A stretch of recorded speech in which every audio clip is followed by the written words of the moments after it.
Hello guys, so today we are going to be talking about the scapula anastomosis.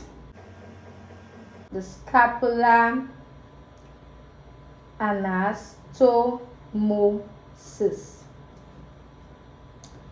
So there are two major arteries that are involved in the scapular anastomosis. The first is the first part of the subclavian artery, and the second is the third part of the axillary artery. So in the scapular anastomosis, there are two major anastomosis that occurs in the scapula. The first is the anastomosis around the body of the scapula, and the second is the anastomosis on the acromion process of the scapula. So anastomosis around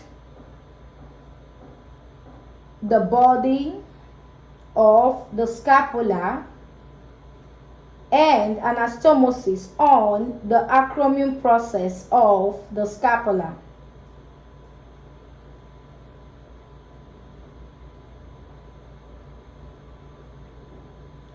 So let's take the first one, which is the first part of the subclavian artery. So this is the subclavian artery, and this is the first part of the subclavian artery. This is the first part of the subclavian artery. Second part of the subclavian artery. And this is the third part of the subclavian artery. So, from the first part of the subclavian artery arises what we call the thyrocervical trunk. So this is the thyrocervical trunk. So remember that I said that there are two major arteries that gives rise to the scapular anastomosis, which is the first part of the subclavian artery. So let's take the first part of the subclavian artery.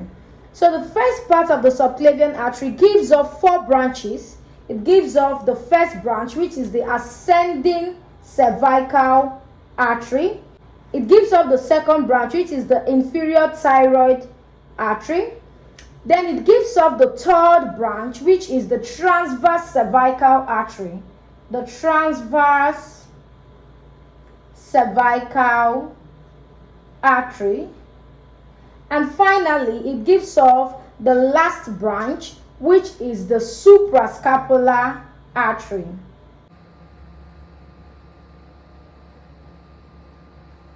So therefore, the first part of the subclavian artery, which arises from the thyrocervical trunk, gives off four branches. The first branch is the ascending cervical artery, which is this. The second branch is the inferior thyroid artery. The third branch is the transverse cervical artery. So this is the transverse cervical artery. And the last branch is the suprascapular artery. Now, the transverse cervical artery has two branches: the superficial branch of the transverse cervical artery and the deep branch of the transverse cervical artery. So this is the deep branch, and this is the superficial branch of the transverse cervical artery. So let's take it over again. I said that the first part of the subclavian artery, which arises from the thyrocervical trunk, gives off four branches. The first is the ascending cervical artery. The second is the inferior thyroid artery. The third is the transverse cervical artery that has two branches, the superficial branch and the deep branch. Then the last one is the suprascapular artery. Now let's talk about the anastomosis around the body of the scapula. In all the four branches that are coming from the first part of the subclavian artery, which arises from the thyrocervical trunk, the suprascapular artery that contributes to the anastomosis around the body of the scapula. So therefore, the suprascapular artery, which is coming from the first part of the subclavian artery that arises from the thyrocervical trunk, enters into the scapula through the suprascapular notch, as you can see. Then the next branch that gives rise to the anastomosis around the body of the scapula is the deep branch of the transverse cervical artery, which is this. Now, the final one that gives rise to the anastomosis around the body of the scapula is the circumflex scapular artery. So this is the circumflex scapular artery. Now, the circumflex scapular artery, which is coming from the third part of the axillary artery, okay? So this is the third part of the axillary artery, which is a branch of the subscapular artery. So this is the third part of axillary artery, while this is the first part of axillary artery, and this is the second part of axillary artery. You know that from the subclavian artery we get the axillary artery, then from the axillary artery it continues as the brachial artery. And then this is the posterior circumflex humeral artery, while this is the anterior circumflex humeral artery. So this is anterior circumflex humeral artery, and this is posterior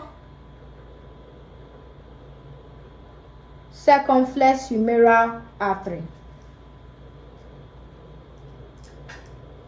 So finally, there are three major arteries that contribute to the anastomosis around the body of the scapula. The first is the suprascapular artery, which is coming from the first part of the subclavian artery that arises from the thyrocervical trunk, entering into the scapula through the suprascapular notch. The second is the transverse cervical artery, that is the deep branch of the transverse cervical artery that arises from the first part of the subclavian artery, which also comes from the thyrocervical trunk.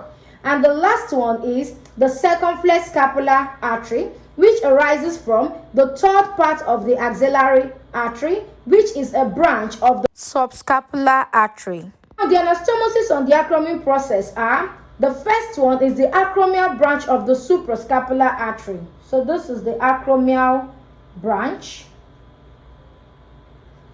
of the suprascapular artery that comes from the first part of the subclavian artery, which arises from the thyrocervical trunk. So this is where the anastomosis around the body of the scapula occurs. So let's go over to the next one, which is the anastomosis on the acromion process. So the next one is the acromial branch of the thoracoacromial artery. This is the thoracoacromial artery. So the thoracoacromial artery gives off four branches.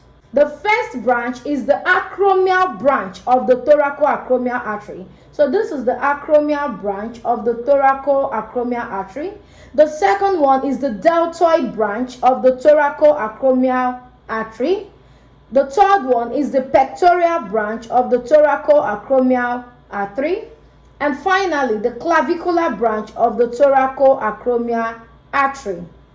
So the acromial branch of the thoracoacromial artery, which is coming from the second part of the axillary artery, contributes to the anastomosis on the acromion process of the scapula.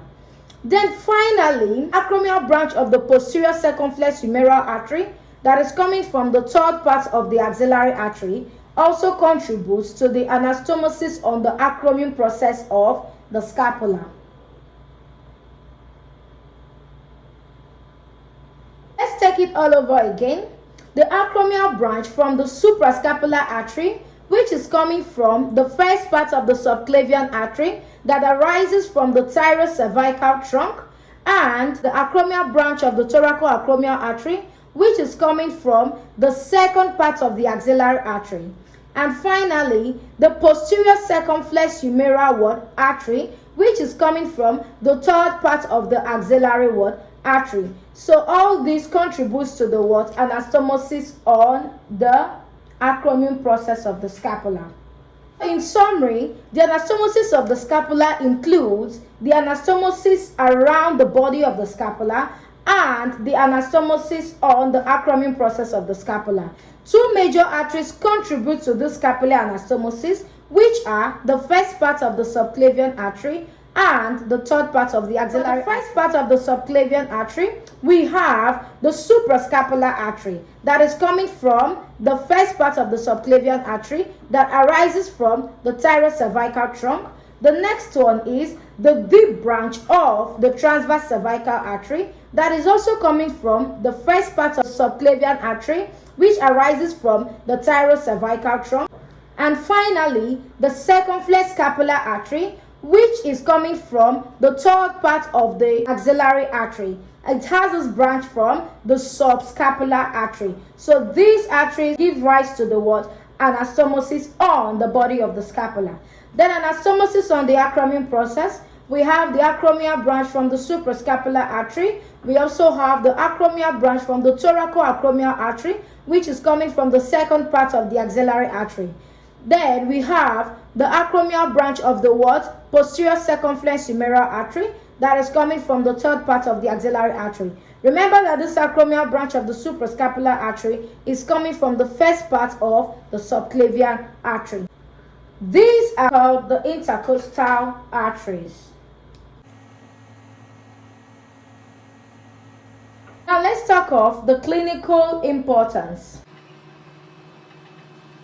In the event of a subclavian artery or an axillary artery blockage anywhere between the first part of the subclavian artery and the third part of the axillary artery, scapular anastomosis serves as a potential pathway ensuring the collateral circulation between the first part of this subclavian artery and the third part of this axillary artery.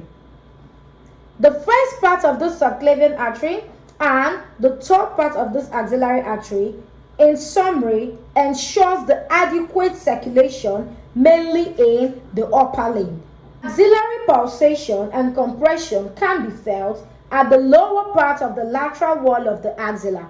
Please, if you've not watched my video on the axilla, please do that. Know that this is the lateral angle or the glenoid angle of the what? Scapula that articulates with the head of the humerus to form the glenohumeral joint. And somewhat here you are going to be having the what? The axilla. So the axillary pulsation or compression can be felt at the lower part of the lateral wall of the what? Axilla. This can control what? Bleeding from the distal limb. In the event of a subclavian and axillary artery blockage, anywhere between the first part of the subclavian artery and the third part of the axillary artery, scapular anastomosis serves as a potential pathway ensuring the collateral circulation between the first part of the subclavian artery and the third part of the axillary artery, which ensures adequate circulation mainly in the upper limb. We have come to the end of this class. Thank you for staying to the end of this class. Please, if you enjoyed my lectures, please do well to subscribe to my channel, like my video, give this video a thumbs up, and please share my videos. Thank you guys. See you all in my next class. Bye.